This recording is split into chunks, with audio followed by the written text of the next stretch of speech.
Personification at Grammar Songs by Melissa. What is personification? More importantly, how can understanding personification make me a better reader and writer? Let's get started. Personification is a type of figurative language in which non-human things are given human qualities. Figurative, non-human. Okay, I guess that definition seems a little confusing, so let me explain. Personification is a form of figurative language, which means the words can't be taken literally or exactly. Literally! Exactly. Let me show you an example.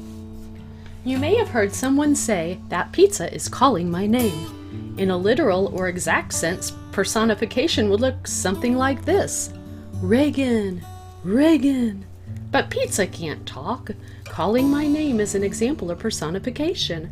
The pizza, a non-human thing, is being given a human quality, the ability to talk. This is what personification means. That pizza is calling my name is figurative for, that pizza looks delicious, I want to eat it. People use personification every day when speaking English without even realizing it. I can't believe my car died. This can be confusing for people learning English.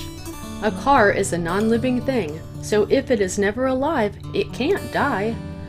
I can't believe my car died really means, I can't believe my car stopped working. I can't believe my car died. Now I have to take the bus. That was funny! I think my lunchbox is calling my name. Well, personification can sometimes sound funny, but good writers use it to create a more dramatic flair to writing. Let me show you. For example, I could write, "The fireflies flew around at night," and my reader would get the general idea of what was happening.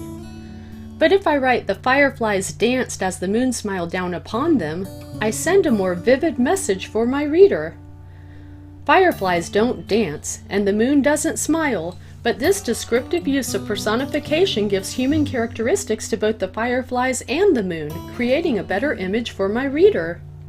Cool!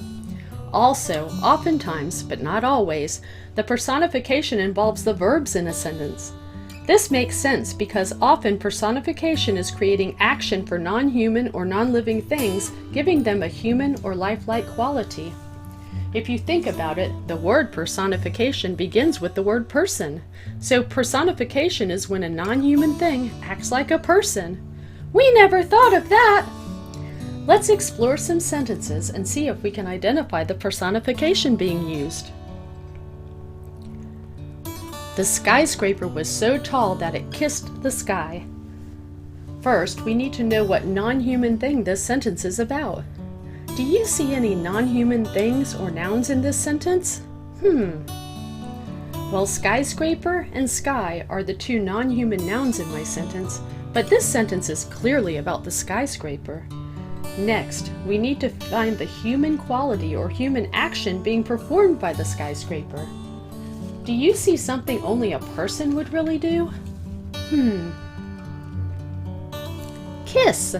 A skyscraper doesn't have lips like a human, and it can't really kiss anything. That is why personification is a form of figurative language. The author is describing the height of the skyscraper by giving it a human quality. Let's practice again! Okay. The vending machine swallowed my money. First, we need to know what non-human thing this sentence is about. Do you see any non-human things or nouns in this sentence? Well, vending machine and money are the two non-human nouns in my sentence, but this sentence is clearly about the vending machine. Next, we need to find the human quality or human action being performed by the vending machine. Do you see something a person would do that a non-living object would not? Swallow. A vending machine doesn't have a mouth and throat like a person. This is another example of personification. The idea is figurative. The author or speaker is describing the action of the vending machine in a descriptive way by giving it a human quality, the ability to swallow. That was silly! Let's practice one more time. The sun glared angrily upon the desert. First, we need to know what non-human thing the sentence is about. Do you see any non-human things or nouns in this sentence? Well, sun and desert are the non-human nouns in this sentence, but this sentence is clearly about the sun. Next, we need to find the human quality or human action being performed. Do you see something a person would do that non-living thing would not? Glare.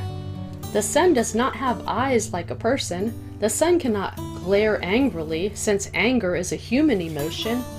Personification is figurative.